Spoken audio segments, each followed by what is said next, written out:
एक बच्चा था, सरकारी स्कूल में पढ़ता था। जाहिर सी बात है, उसके पिता गरीब थे, उनको प्राइवेट स्कूल में तो नहीं पढ़ा सकते थे। एक दिन उस बच्चे के दिमाग में आया कि मैं देखना चाहता हूँ कि मेरे पिताजी कैसी नौकरी करते हैं और कहाँ जाते हैं। यह बात उसने अपने पिता को बताई। उनके पिता ने उससे जवाब दिया कि ठीक है, तुम्हें कल मेरे साथ चल सकते हो। अगले दिन सुबह बच्चा अपने पिता के साथ चला गया।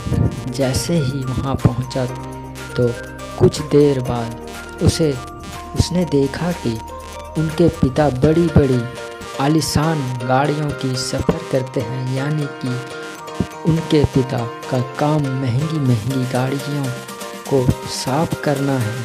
और तो उनके दिमाग में एक ही सपने का जन्म हुआ, एक दिन मैं भी अपने पिता जैसी बड़ी बड़ी गाड़ियों में बैठना चाहता हूँ।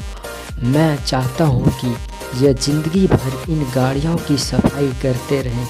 और कुछ ही टाइम बीत गया। अब वह बच्चे सरकारी स्कूल में पढ़ता था। एक दिन उनकी मैडम ने अपने सपनों के बारे में निबंध लिखने को कहा। सभी बच्चों ने निबंध लिखे।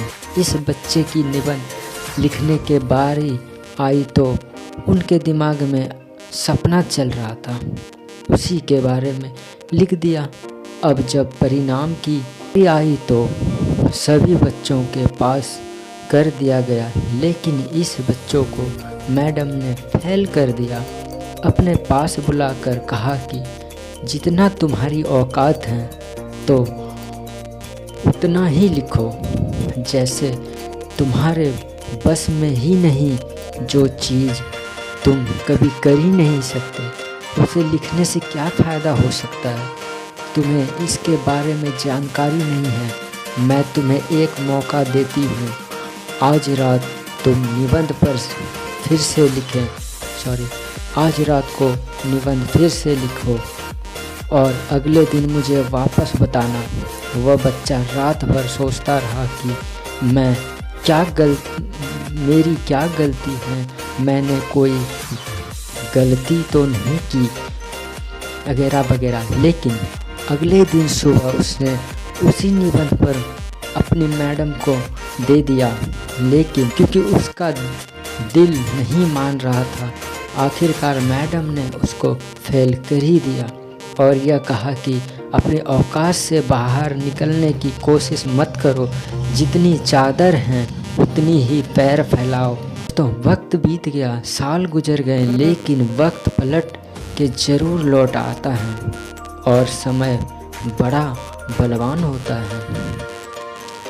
जो मोटिवेशनल स्पीकर बोल रहा था वही लड़का था। वह अपनी दास्तानें सुना रहा था कि किसी तरीके से एक सरकारी स्कूल में मैडम ने मुझे बड़े सपने दे रोका और आज मैं यह कर पाया जो आप सोच सकते हो, आप कर सकते हो। और वह मैडम भी वही मैडम हुई थी जिनकी उम्र ढल चुकी थी। वह अपनी मैडम के पास जाता है और उसके चरण स्पर्श करता है। मैडम अपने मुझसे कहा था कि जितनी चादर है उतनी ही सोचो। मैडम, मैं आपको बताना चाहता हूँ कि आप गलत थी और मैं सही। सोच मेरी हमेशा बड़ी थी। आप सोच सकते हो कि मैडम ने क्या जवाब दिया होगा। मैडम के पास जवाब देने लायक कुछ भी नहीं था, लेकिन मैडम की मेढक जैसी थी, जिनको आसमान भी उतना ही दिखाई देता था जितना कि कुएं के भीतर के नज़र आता था। कुएं के मेढक जैसी सोच ना रखिए दोस्तों, समुद्र की मछलियों जैसी सोच हमें रखनी चाहिए। कुल मिलाकर इस कहानी का मर्ज़ यही है, बड़ा सोच चाहिए, बड़ा सोचना चाहिए। जो हम सोच सकते हैं वह हम कर भी सकते हैं, इससे कोई दो राय नहीं है। नाकामयाबी का रोना वही लोग रोते हैं जिनको अपने सपनों पर भरोसा नहीं होता है, जिनको अपने खुद के ऊपर भरोसा नहीं होता है। इतनी जानकारी मैं तो किसी कहानी के माध्यम से दे सकता हूँ, मैंने आपको दे दी। फिर भी अगर आप कोई भी भूल हो तो मुझे क्षमा करना उसके लिए, और आशा करता हूँ कि यह कहानी आपको अच्छी लगी हो। अगर अच्छी लगी हो तो कमेंट में ज़रूर बताएं।